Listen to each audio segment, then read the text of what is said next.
नमस्कार मित्रों, भोपाल से मैं डॉक्टर जयप्रकाश पालीवाल सेहत को लेकर सेहत के सफरनामे में आपसे कुछ बात करना चाहता हूँ। अक्सर मैंने देखा है किसी भी उम्र का व्यक्ति हो एक सामान्य सी शिकायत लेकर आता है कि उसका गैस बढ़ रही है, पेट फूल रहा है और पेट फूलने के कारण कई बार वो बड़ा परेशान होता है और अनेकों बार वो खुद जांचें कराता है, अनेकों बार वो चिकित्सक की सलाह के बाद भी जांचें कराता है। लेकिन जब सारी जांचें कराई जाती हैं तो चाहे वो खून की जांच हो, चाहे पेशाब की जांच हो, चाहे एक्सरे हो, चाहे सोनोग्राफी हो, चाहे उसका सीटी स्कैन हो या कोई अन्य जांच जिसमें दूरबीन इत्यादि की इंडोस्कोपी इत्यादि जांचें हों, अक्सर ये देखा जाता है कि जांचें सामान्य आती हैं। वो ये समझता है कि चिकित्सक निरुत्तर और चिकित्सक ये बोलता है कि तुम्हें किसी भी प्रकार का कोई रोग जांच में नहीं आया। मित्रों, हम उस जमाने के चिकित्सक हैं जब जांचों का काम ही नहीं होता था। इंडोस्कोपी तब होती नहीं थी, सोनोग्राफी तब होती नहीं थी, सीटी स्कैन तो तब होता ही नहीं था, दूर दूर तक की बातें हैं।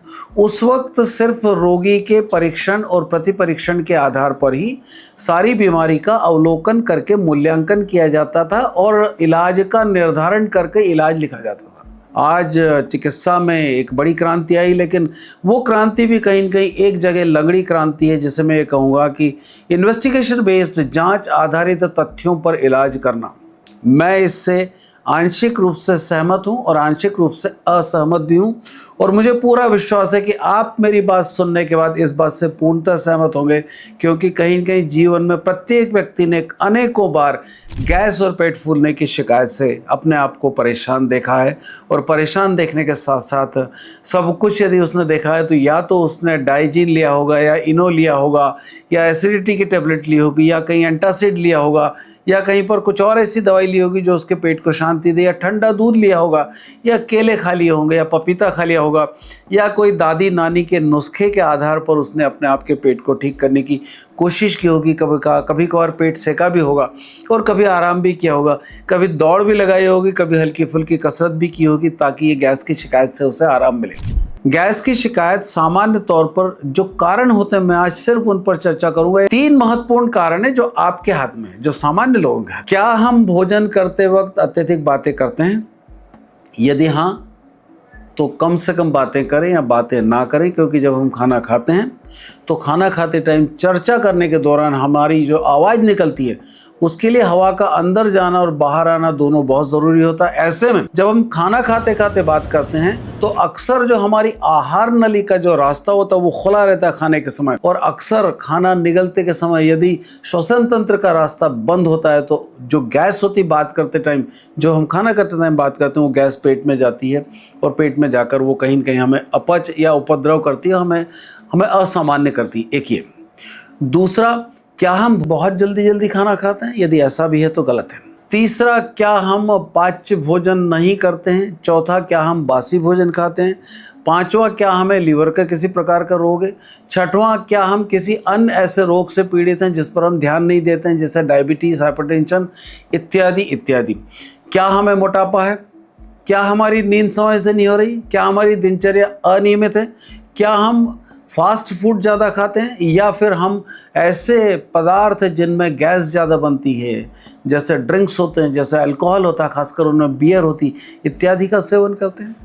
क्या हम खाना खाते समय खाने को ठीक से नहीं चबाते हैं? पहले मैं आपको निरोगा समझकर इस वीडियो के माध्यम से आपको ये बताना चाहूँगा कि हम 3 प्रखंडों पर यदि अपने आप को सुधार लें तो गैस की समस्या आधी तो हम खुद खत्म कर लेंगे, क्योंकि वो रोग नहीं है, हमारी स्वतः जनित समस्या है, खुद की पैदा की हुई समस्या है। सबसे पहले खाने के नियमों को समझें।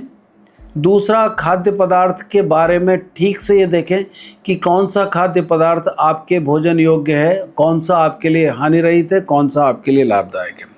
और तीसरा, हमारी दैनिक दिनचर्या में हम किस तरह खाने की चीज़ को और हमारे पेट का ध्यान रखते हुए अपने जीवन को अमल में लाते हैं। ये 3 चीज़ें बहुत महत्वपूर्ण हैं। मैं निरोगी शरीर को कैसे गैस से दूर रखा जाए इसके बारे में बात कर रहा हूँ।